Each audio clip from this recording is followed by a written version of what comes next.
제목이 나를 따라오려거든입니다. 나를 따라오려거든. 우리가 너무 익히 잘 아는 말씀들이죠. 지난 주간 우리가 묵상하기도 했습니다. 이 말씀은 너무 의미심장할 뿐만 아니라 우리가 기독교인으로 산다는 것, 기독교인이 되었다는 것에 가장 중요한 핵심이 되기에 오늘 우리가 다시 나누려고 하는 것입니다. 방금 읽으셨습니다만 다시 한번 21절, 23절을 읽겠습니다. 이때부터 예수 그리스도께서 자기가 예루살렘에 올라가 장로들과 대제사장들과 서기관들에게 많은 고난을 받고 죽임을 당하고 제3일에 살아나야 할 것을 제자들에게 비로소 나타내시니 베드로가 예수를 붙들고 항변하는 일에 주여 거기 마옵소서 이 결코 죽게 미치지 아니하리라. 예수께서 돌이키시며 베드로에게 이르시되 사탄아 내 뒤로 물러가라. 너는 나를 넘어지게 하는 자로다. 내가 하나님의 일을 생각하지 아니하고 도리어 사람의 일을 생각하는 것이다. 베드로가 들었던 말은 사탄아입니다. 사탄아. 베드로는 오늘 본문이 있기 바로 전에 복이 있도다 바요나 시모나 이렇게 복을 받았어요. 주는 그리스도시요 살아계신 하나님의 아들이십니다 라는 참으로 기가 막힌 고백을 해냈고, 그로 인해서 주님에게 더 없는 복을 선언받았습니다. 너를 반석이 되게 할 것이다. 반석이라는 표현은 예수께 특별히 붙여지는 비유입니다. 예수가 우리의 반석이십니다. 그런데 베드로에게 동일한 반석이라는 이름이 주어지고 그가 이제 반석과 같이 교회의 기초가 될 것이다 라고 선언받았어요. 그런 그가 바로 한 달랑 넘어가기 전에 사탄아라는 무시무시한 선언을 받고 있는 것입니다. 너는 나를 넘어지게 하는 자로다. 반석이 넘어지게 하는 자로 바뀐 거예요. 넘어진다. 이 표현은 스캔달론, 제가 늘 말씀드립니다. 걸림돌이라는 스캔들이라는 영어의 어원이 된 반석이었던 그가 걸려 넘어지게 하는 돌. 그것은 무엇입니까? 특별히 예수마저도 걸려 넘어질 수 있는 돌이 되었던 거예요. 예수님이 누구십니까? 너는 나를 넘어지게 하는 자로다. 예수님마저도 걸려서 넘어질 수 있는, 예수님은 베드로를 사랑하셨어요. 뿐만 아니라 베드로도 예수님을 더없이 사랑했습니다. 그토록 사랑하는 관계임에도 분명하지만 놀랍게도 그 말 한마디로 인해서, 십자가의 길을 가로막는 그 말 한마디로 인해서 즉시 사탄이라고 규정되는 것입니다. 얼마나 중요하고 우리의 신분을 가르는 가장 중요한 주님의 교훈이 이 말씀 안에 있는 것입니다. 우리가 예수님을 어떻게 이해하는가에 따라서 한없이 긍정적인 주님의 자녀요, 주님의 편이 될 수도 있고, 주님을 조금 잘못 이해하면 우리가 즉시 사탄의 저주를, 사탄의 주체를, 오히려 천국을 가려하는 자들, 하나님께 구원받아 주의 제자의 길을 가려하는 자들을 걸려 넘어지게 하는, 오히려 그들을 지옥 자식으로 만들어버리는 그러한 무서운 신분으로 바뀔 수 있다는 것을 우리에게 교훈하는 것입니다. 얼마나 무섭고 두려운 교훈이라 하지 않을 수 없습니다. 참으로 충격적인 것이죠. 가장 긍정적인 그 사건과 가장 부정적인 사건이 동시에 붙어 있는 것이죠. 그러면 이 교훈에 담긴 의미는 무엇인지 더 들어가 보겠습니다. 24절로 26절 함께 읽겠습니다. 24절로 26절 읽겠습니다. 이에 예수께서 제자들에게 이르시되 누구든지 나를 따라오려거든 자기를 부인하고 자기 십자가를 지고 나를 따를 것이니라. 누구든지 제 목숨을 구원하고자 하면 잃을 것이요 누구든지 나를 위하여 제 목숨을 잃으면 찾으리라. 사람이 만일 온 천하를 얻고도 제 목숨을 잃으면 무엇이 유익하려? 사람이 무엇을 주고 제 목숨과 바꾸겠느냐. 가장 중요한 단어 핵심은 오늘 설교의 제목과 같이 나를 따르라입니다. 나를 따르라. 우리는 주님을 따르는 자들이요 주님의 제자들입니다. 주님을 따른다는 것이 무엇인지를 주님께서 명확히 말씀하시는 것입니다. 이 말씀은 사실 동일하게 자꾸도 틀림없이 이미 10장에서 선언되었습니다. 그리고 또 다시 선언될 것입니다. 그리고 성경 전체의 중심 주제요 그리스도인의 정체성을 말하는 핵심입니다. 나를 따르라. 우리는 주님의 제자가 되는 것이죠. 베드로는 자신의 배와 그물을 다 버리고 주님을 따랐습니다. 야고보와 요한도 역시 자기의 아버지와 심지어는 자기의 배와 그물을 버리고 주님을 따랐습니다. 이 책의 저자인 마태는 자기의 평생 보장받는 그 세리의 자리, 그저 소문에 앉아서 그저 돈을 뜯어내기만 하면 되는 그런 자리예요. 그런 자리를 버리고 예수를 쫓았습니다. 그런데 예수를 쫓는다는 게 무엇인지를 더 명확히 알아야 하는 것이죠. 그래서 그 나를 따른다라는 이 말씀과 동의어가 뭐냐면요. 십자가를 지고 자기를 부인하고인 것입니다. 십자가를 지는 것과 자기를 부인하는 것이 예수를 따르는 것입니다. 십자가를 지고 자기를 부인하고 나를 따르라 이렇게 말씀하십니다.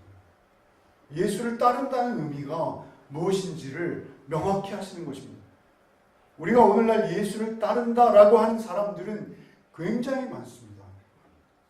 그럼에도 불구하고 진정 예수를 따른다라는 것이 무엇인지를 명확히 하시는 것입니다.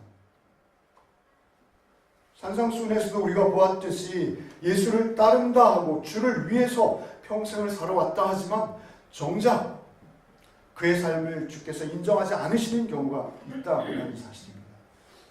그러면 주의 제자는 무엇입니까? 십자가를 지는 것이요 자기를 부인하는 것이다.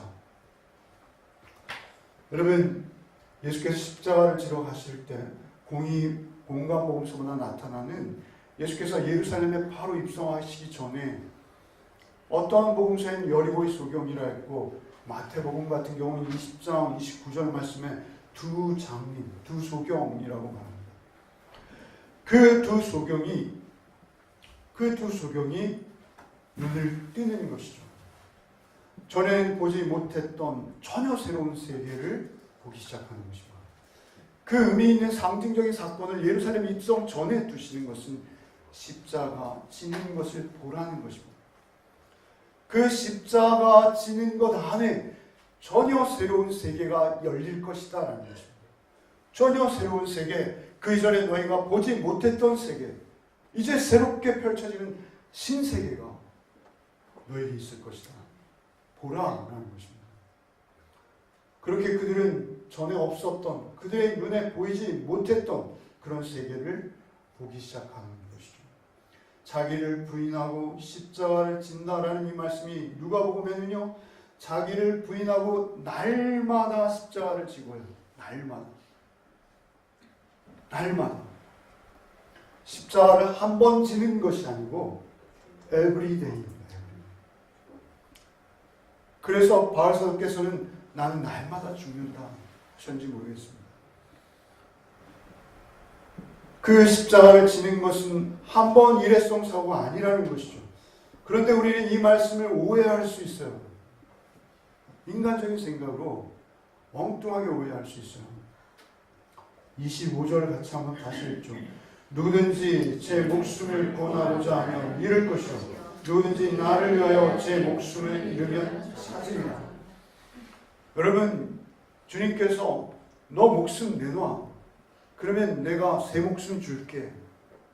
이렇게 우리가 오해할 수 있어요. 그렇지 않습니다.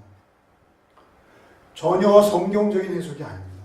성경 어디에도 하나님께서 우리와 거래하자고 하시는 경우는 없습니다. 너 이거 줘. 그러면 나도 그거 줄게. 이것은 성경적인 논리가 아닙니다. 성경에서 말하는 논리는 절대 그렇지 않습니다. 절대 오해입니다. 우리가 하나님과 거래하는 것이 아닙니다. 그러면 무슨 말입니까? 우리가 이 말씀을 참 오해하기 쉬워요. 그러면 정말 이 말씀에 있는 깊으신 주님의 뜻은 무엇일까요? 그래서 우리는 바르게 알을 필요가 있습니다. 여러분, 여기서 목숨이라고 번역된 단어는 생명입니다. 생명. 푸시케. 여러분, 제가 여러분 헬라어 알 필요 없는데 늘 헬라어를 말씀드리잖아요. 저도 헬라어를 잘 몰라요. 그런데 늘 말씀드리는 이유가 있습니다. 그 주님의 말씀을 좀 더 명확히 알기 위해서 이 단어에 주의하자는 것입니다. 여기서 말하는 목숨이라고 번역된 이 생명, 푸시케라는 단어는요, 우리의 숨, 우리의 호흡, 우리의 생각, 우리의 마음까지도 포함하는 의미가 있습니다. 우리의 정서, 우리의 감정까지도. 우리의 전 존재를 말하는 것입니다. 여기서 목숨이라는 것은 우리의 육체적인 생명만을 이야기하는 것입니다. 물론 그 생명을 포함합니다. 그럼에도 불구하고 우리 자신 전체를 의미하는 것입니다. 제 목숨을 잃으면 이라는 말 대신에 우리는 자기 자신을 잃으면 이렇게 해석할 수도 있어요. 의미상. 자기 부인입니다. 동일한 거예요. 여러분, 우리가 자신을 잃어버리면 새로운 자신을 얻게 될 것이다. 이런 의미가 있는 것입니다. 우리의 옛 자신을 잃어버리면 자기를 부인하고 라는 의미 쪽에 오히려 가까운 것입니다. 그 말씀을 부연하는 자리에 있기도 하지 않습니까? 그러니까 우리를 부인하는 것, 우리가 우리의 옛 자아를 부인하는 것에 대해서 누누이 말씀드렸고 말씀 나눈 적이 있습니다. 그러나 그것은 일회성이 아니라는 것이죠. 철저하고 더 근본적으로 우리 자신을 부인해야 합니다. 우리에게는요, 무서운 자기 집착이 있습니다. 굉장히 무서운 자기 집착이 있습니다. 내 자아에 대한 집착이 얼마나 무서운지요. 자신에 대한 기대, 자신에 대한 소망, 자신을 또 오해하기도 합니다. 우리가 험악한 세상을 살면서요, 남에게 자신이 잘 드러나지 않습니다. 그럼에도 불구하고 우리는 우리 자신 내면의 깊숙한 곳에 은밀하게 가지고 있는 자기 확신이라는 게 있습니다. 저 같은 경우는 무엇일까요? 저 같은 경우는 쓸데없이 지금 생기고 있는 자기 확신입니다. 무엇입니까? 목사라는 거예요. 목사. 우리의 외모, 우리의 재산, 우리의 직업, 우리의 학벌, 우리의 학력, 이런 것들이 내 자아라는 것과 상관없이 그 본질 위에 쌓이는 거예요. 자의식이라고도 하죠. 여기서 자기를 부인하고 라는 말씀은 무엇입니까? 우리가 그렇게 은밀하게 나도 모르게, 나도 속습니다. 나 자신도 이러한 어떤 그런 세상적인 군더더기들이 나의 자아에 어떤 확고한 신념으로 자리 잡는 거예요.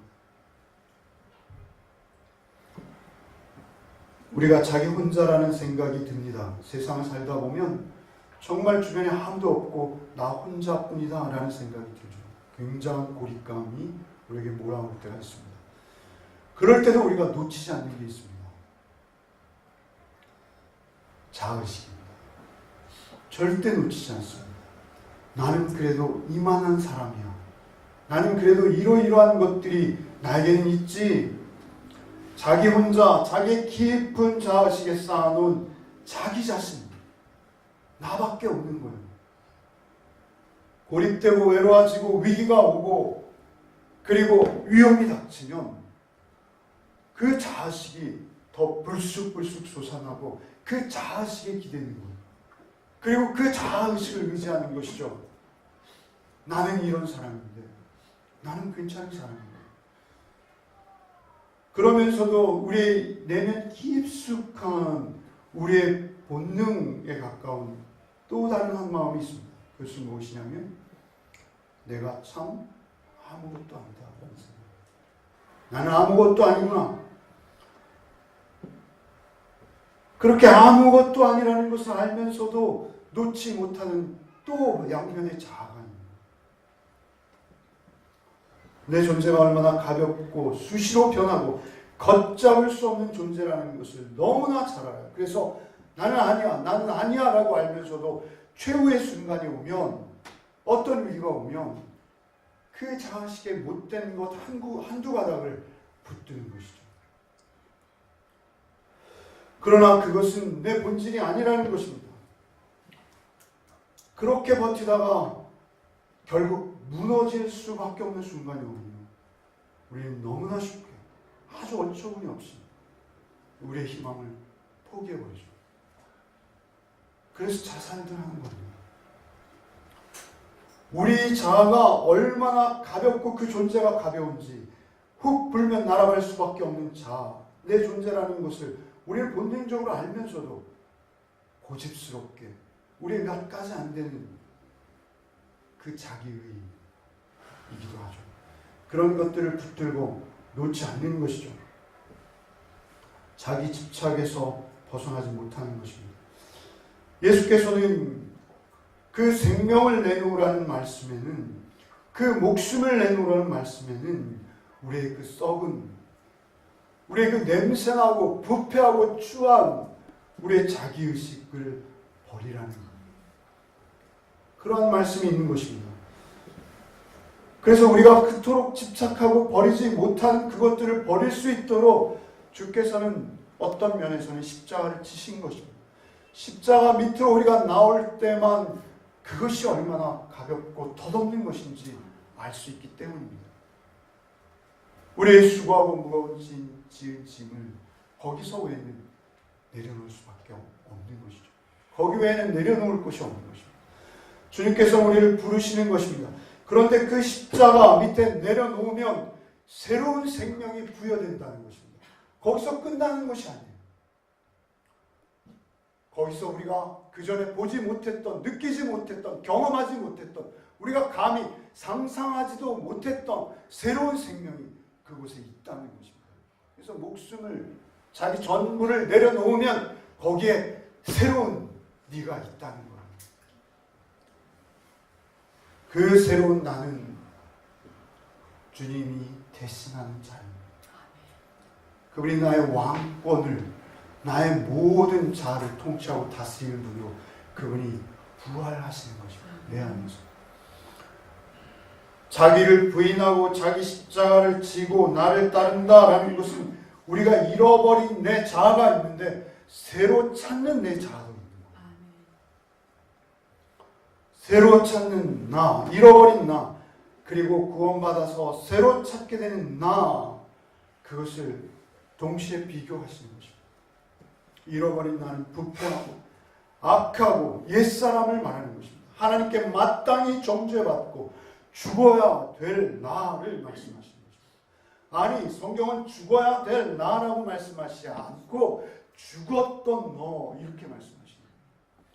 사실 우리의 옛 자아를 내려놓는다라는 것은 이미 죽은 거예요. 에베소 2장 1절 말씀에 이렇게 말씀하세요. 너희의 허물과 죄로 죽었던, 허물과 죄로 죽었던 너희를 살리셨도다. 에베소 2장 5절 말씀에 허물로 죽은 우리를 그리스도와 함께 살리셨고 너희가 은혜로 구원을 받은 것이다. 그러니까 우리가 사실은 내려놓고 말고 할 것이 없는 거예요. 이미 죽었다라고 말씀하신 것이죠. 나는 나의 옛사람과 상관없는 새로운 나로 태어나는 것입니다. 전혀 새로운 존재로 거듭나는 것입니다. 옛사람은 죽고 새 사람으로 사는 것이죠. 십자가 지는 것이 그것입니다. 목숨을 내어놓고 새롭게 얻는 목숨이 그것입니다. 그래서 우리는 거래하자는 게 아니에요. 십자가 지는 삶, 자기를 부인하는 삶, 그것은 동격인 것입니다. 옛사람 죽지 않고 새 사람을 입을 수 없기 때문에 그렇습니다. 내 자신이 하나님 앞에서 죄인이고 정죄받고 십자가에 철저히 못 박히지 않으면 새 생명은 없습니다. 나의 자존심, 나의 의, 그저 나로부터 절대 우리는 노연할 수 없는 존재입니다. 여러분, 우리가 그렇게 십자가로 날마다 죽어야 되는 존재인 것을 잊지 마시기 바랍니다. 세상은 우리에게 늘 말하든 말하지 않던 우리에게 강요하는 게 하나 있어요. 세상이 우리에게 자꾸 권하는 건 무엇입니까? 사탄의 음성입니다. 사실 너 자신을 가져라, 야망을 가져라, 희망을 가져라. 그런데 세상이 주는 희망과 우리가 헛된 희망으로 우리가 걸려 넘어지고 우리가 헛된 희망으로 우리의 삶이 엉뚱한 길과 방향으로 향할 수 있다는 것입니다. 그것이 예수의 길과 사단의 길인데요, 전혀 다를 수 있다는 것입니다. 우리를 속이는 사단은 항상 가장 먼저 우리를 살짝 덮는 것은 자기 부인의 삶입니다. 자기 부인의 삶을 가리는 거예요. 그러나 그 자기 상실이 없고는 우리가 새 사람을 입을 수 없습니다. 우리의 진정한 기대와 소망은 오직 예수께만 있기 때문에 그렇습니다. 절망적인 상태에서 나를 구원하시는 소망은 오직 예수에게만, 그리스도 안에만 있는 것입니다. 자기 부인의 실제적인 상태는 이미 내 안에 생명이 없음을 깨닫는 것입니다. 이미 내 안에 생명이 없음을 철저하게 깨닫고 시간이 지날수록, 예수를 믿는 시간이 경과할수록 늘 나의 죄가 폭로되어지고 나의 그 부패하고 썩어버린 그 모습이 드러나는 거예요. 여러분, 큐티하실 때요, 말씀 나누실 때요, 제발 자기 자랑하지 마십시오. 자기 의를 세우고 자기 자랑을 하게 된다면 우리는 새 생명 얻은 자 아닙니다. 그리고 그로 인해서 우리는 더 사단적이 되면 되었지 하나님께 가까이 나오는 자리가 될 수 없습니다. 자기 의를 증명하는 자리가 아닙니다. 자기가 하나님 앞에서 행한 선한 행위를 내어놓는 자리가 아닙니다. 내가 얼마나 기가 막힌 상태에서 주님의 말씀으로 또 내 안에 나 죽고 주로 말미암아 다시 살았는지를 간증하는 자리입니다. 그걸 나누는 자리예요. 그렇지 않다면 큐티 묵상하는 자리가 세상과 다르지 않습니다.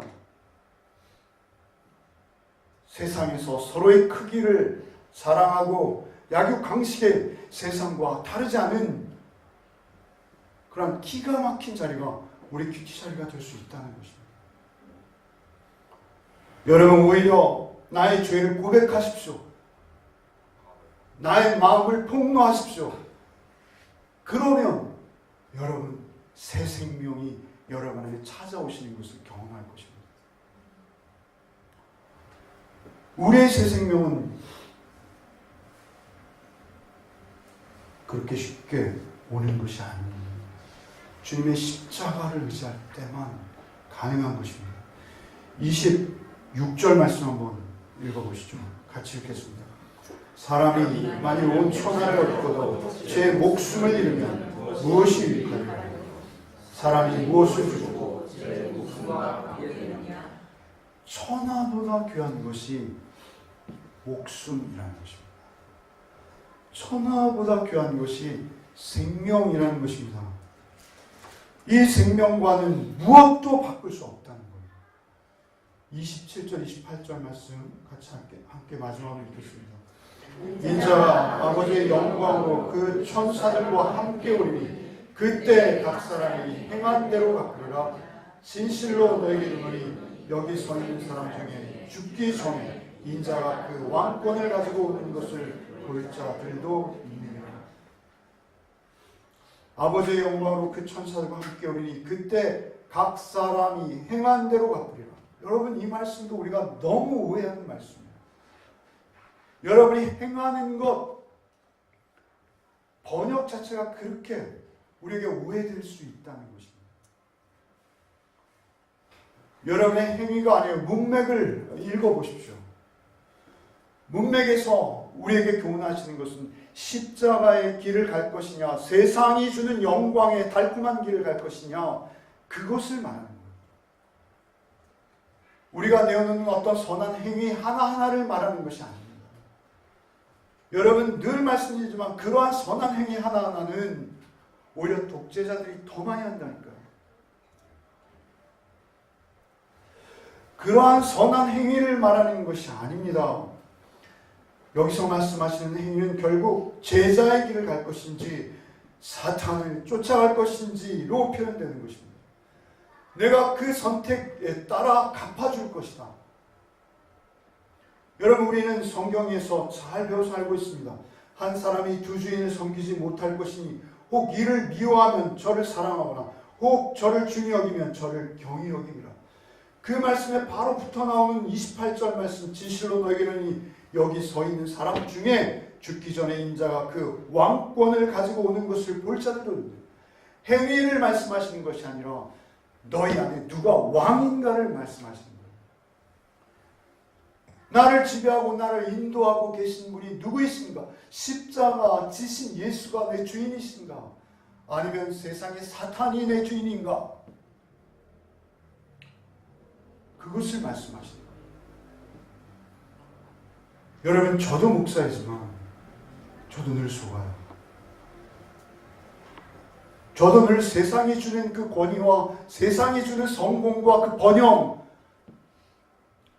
세상이 인정하는 그 인정함에 저도 늘 속아요. 그러나 우리 속지 맙시다.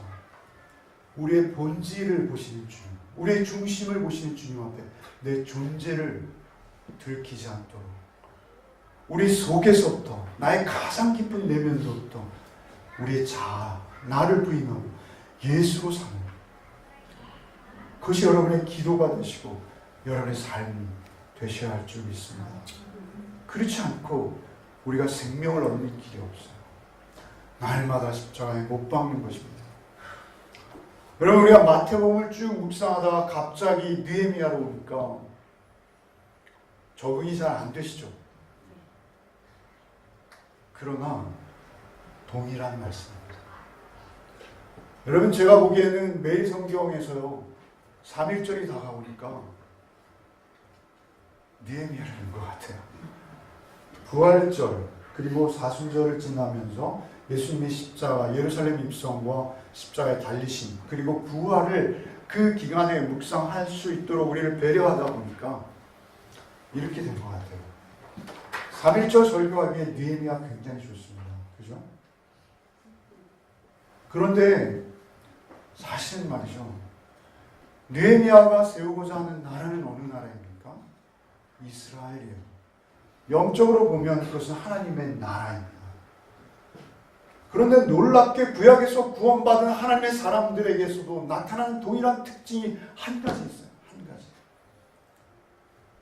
자기의 옛 자아를 버린 사람들, 그리고 하나님 앞에서 새로워진 자예요. 느헤미야는요, 여러분 아시다시피 아닥사스 왕의 술 맡은 관원장입니다. 여러분, 술 맡은 관원장이 하는 일이 뭐죠? 왕에게 술을 떠받쳐 올리는 것이죠. 왕이 그 잔을 받아 마십니다. 당시에 왕들, 독재자들이 가장 위험해 놓이는 순간은 연애를 하거나 술을 마시다 독주를 마시는 것입니다. 자기가 마시는 술을 시음할 수 있는 자는 왕이 가장 신뢰하는 자예요. 그 나라에서 2인자라는 것입니다. 요즘 대통령 비서실장 대단한 권세죠. 그러나 그것과도 비교할 수 없는 권세가 술 맡은 관원장입니다. 그런데 그가 무엇이 아쉬워서 왕 앞에서 자기의 생명을 걸고 수신에 가득한 모습으로 자기의 조상의 묘실을 핑계삼아 예루살렘 성벽을 건축하려 합니까? 그 이스라엘을 영적으로 보호하고 그들을 성별과 거룩과 경건의 삶을 살 수 있도록 울타리를 치는 역할을 감당하기 위해서 자기를 던지는 것입니다. 하나님을 만난 사람들의 특징은 똑같아요. 모세가 애굽의 왕자 된 자리를 버리는 것 아닙니까? 그것이 십자가를 지는 게 아니고 무엇입니까? 자기를 부인하는 것입니다. 애굽의 왕자로서의 그 높은 영광과 그 권력과 그 배경, 그것을 버리고 이스라엘과 함께 고난당하는 자리로 오는 것이죠. 성경을 전혀 반대로 우리가 바로 주는 그리스도의 살아계신 하나님의 아들이신다라고 고백해내고 바로 그 자리로 갈 수 있는 거예요. 여러분이 3.1절을 우리가 맞아서 묵상하는데요. 여러분 이화여대 잘 아시잖아요. 이화여대에 들어가면 김환란의 동상이 있습니다. 아직도 그 동상을 철거하지 못합니다. 김환란 총장을 호위하고 수호하는 세력들이 아직 더 세요. 그러나 김환란 자신의 모습은 그가 외국의 유수한 대학, 미국의 유수한 대학에서 박사학위를 받았고, 그리고 초대 대한민국 정부의 강요로서 유엔에 파견되고 엄청난 일을 했죠. 기독교적으로 봐도 YWCA의 수장으로서 그가 감당한 전도대라든지 기독교적으로 봐도 그는 아주 혁혁한 인물입니다. 그러나 그가 한 친일의 행적은 지워질 수 없는 거예요. 그가 한 친일의 행적은 너무도 끔찍해서 그 친일 부역은 눈뜨고 볼 수 없을 정도예요. 그런가 하면 그가 몸담고 있는 그 학교에 그가 총장으로서의 부와 영광과 그 명예를 번쩍이고 있을 때 그 학교에 아주 가난하고 오히려 시골에서 가난하지는 않겠네요. 그러나 16살밖에 되지 않은 그 작은 소문,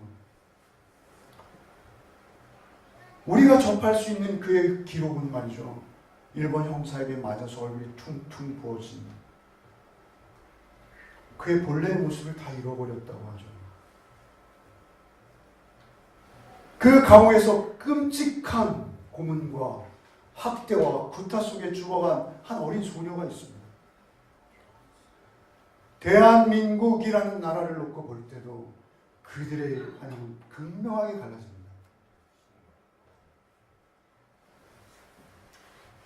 우리가 바라보는 나라는 하나님의 나라입니다. 지금 우리 대한민국은 그들을 일제의 부역자든지 애국자든지 라고도 분간할 수 없을 정도로 혼탁합니다. 그러나 하나님의 나라는 하나님의 공의와 사랑으로 철저하게 심판하시는 나라입니다. 그 하나님의 심판대 앞에서 우리의 무엇으로도 그것을 가릴 수 없습니다. 내가 목사인데요, 내가 장로인데요, 내가 열매 맺는 교회 등록카드 내고 10년을 섬겼는데요, 그것은 여러분의 자아가 아닙니다. 여러분의 몫이 아닙니다. 우리는 벌거벗겨진 채로 하나님 앞에 설 것이죠. 여러분, 엉뚱한 것들로 여러분을 치장하지 마시기 바랍니다. 내가 주님으로 말미암아 내 본질이 무엇이고 나에게 새롭게 주신 생명이 무엇인지를 깨닫고 발견하는 하루하루가 되시기 바랍니다. 성경을 묵상한다는 것은 그런 것입니다. 성경에서 나를 찾는다는 것은 그런 것입니다. 여러분이 그저 막연하게 생각할 그런 문제가 아닙니다.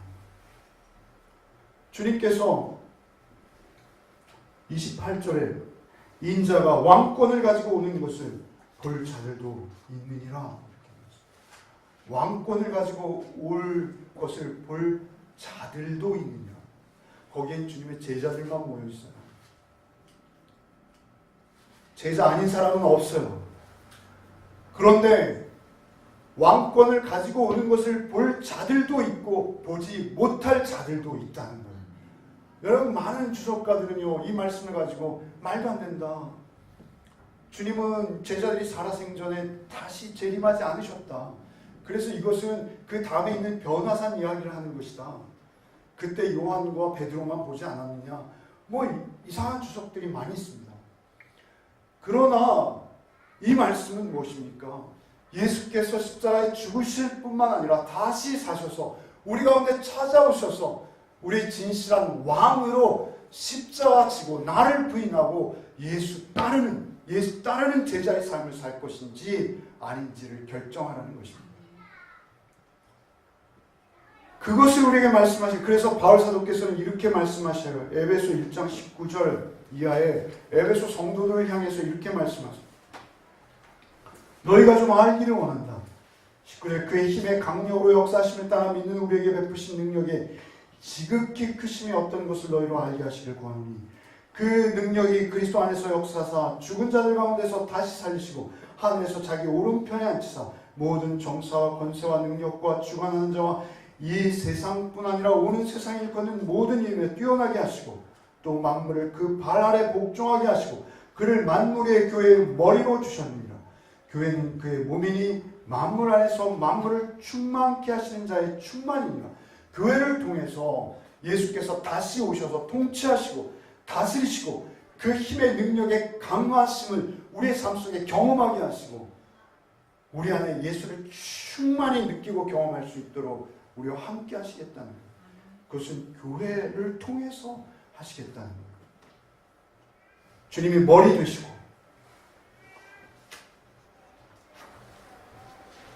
그래서 바울 사도께서는 하나님의 나라만을 위해서 사신 겁니다.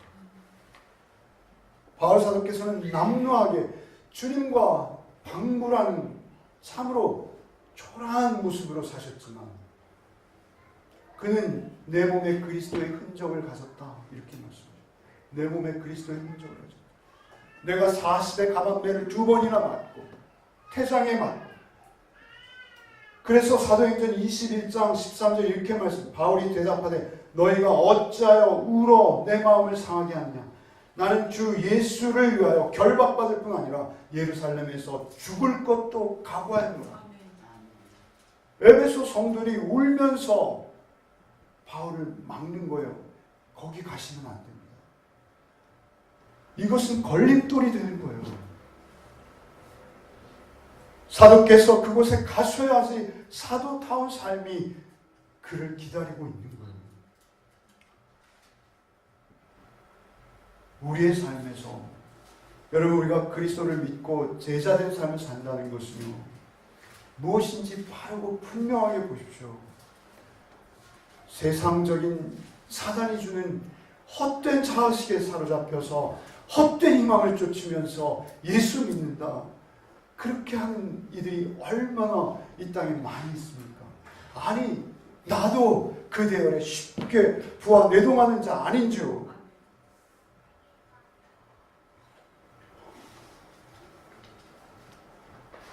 나를 부인하고 내 십자가를 지고 주님을 따르라. 거기에 진정한 기쁨이 있습니다. 거기에 진정한 새 생명이 있습니다. 거기에 진정한 나의 참 자아가 있습니다. 구하십시오. 찾으시고 두드리십시오. 그래서 주님의 제자된 삶을 주와 함께 살아내시는 복이 우리 열매 맺는 교회 있기를 바랍니다. 여러분이 행위로 열매 맺는 거 아닙니다. 여러분이 그 십자가 안에서 내 자아가 죽고 나를 부인하고 그리고 그 예수만을 따를 때 그 은혜에 감사한 자의 삶을 통해서 그 뿌리 되신 예수께서 여러분의 삶의 열매를 허락하시는 거예요. 그 삶은 녹록한 삶이 아니에요. 여러분 변화산 17장에 우리 묵상이 있죠. 변화산은 그 제자들을 격려하는 사건이다 이렇게 우리가 봐요. 그래서 베드로와 요한을 데리고 그 베드로 사탄이라는 소리를 들었던 그 베드로를 데리고 예수께서 변화산에 오르십니다. 변화산에서 자기를 부인하고 십자가를 쫓는 삶이 얼마나 힘들고 어려운지 그것은 내 힘으로 안 되기 때문에 주님의 새로운 모습을 잠시 보여주시는 거예요. 잠시. 우리가 그렇게 주님의 은혜로 그 나라를 볼 때가 있어요. 그러나 거기가 우리가 살 곳이 아니에요. 산 밑으로 내려와야 되는 거예요. 모세는 시내산에서 십계명을 받았지만 우상 숭배에 빠져서 금송아지에게 절하고 있는 이스라엘을 다시 만나러 내려와야 되는 거예요. 갈멜산에서 엘리야는 엄청난 승리를 거두었지만 다시 내려와야 되는 거예요. 자기의 생명을 노리고 있는 이세벨 앞에서 오히려 쫓기고 위협당하는 삶, 그 삶 속에서도 하나님 주신 사명을 감당해내야 되는 것입니다. 우리 그리스도인의 삶 동일하다고 주님 말씀을. 그들은 변화산에 내려와야 되는 거예요. 예수께서는 거기서 흰 옷을 입고 계셨지만 내려오시면 피 묻은 옷을 입으셔야 돼요. 그 흰 옷은 온데간데 없고 오히려 로마의 군병들이 예수의 옷을 제비 뽑게 할 것입니다. 산 밑에서는 그런 삶이 기다리는 거예요. 변화산에서는 모세가 오른편에 왼편에 엘리야가 있지만 예수는 십자가 위에서 우편 강도와 좌편 강도 사이에 쓰셔야 되는 거예요. 예수는 맑은 구름 속에서 하나님의 임재를 누리며 변화산 위에 있었지만 십자가에는 어두움과 천둥과 번개와 비바람과 혹독한 침뱉음이 그곳에 있는 거예요. 베드로는 여기가 좋사오니 여기에 초막셋을 짓고 여기에 있읍시다. 아니에요. 베드로도 내려와야 되는 거예요. 베드로도 오히려 십자가 밑에서 예수를 수치스럽게 여기며 도망가서 숨어버리는 그 처절한 실패를 경험할 수밖에 없는 거예요. 그리고 그의 자아가 새롭게 태어나는 그 과정을 걸어야 되는 것이죠. 우리에게는 통일한 삶이 있는 거예요. 변화산 위에서는 하나님께서 예수 그리스도를 통해서 이는 내 사랑하는 아들이다 라고 하는 목소리를 들려주셨어요. 그러나 여러분 놀라운 것은 십자가 밑에서도요. 로마의 군병이요. 예수를 보고 이는 참 하나님의 아들이 아닌가 이렇게 말하고 있어요. 십자가가 최종적인 영광이에요. 그 십자가에서 하나님의 하나님 되심을 마지막에 드러내시는 거예요.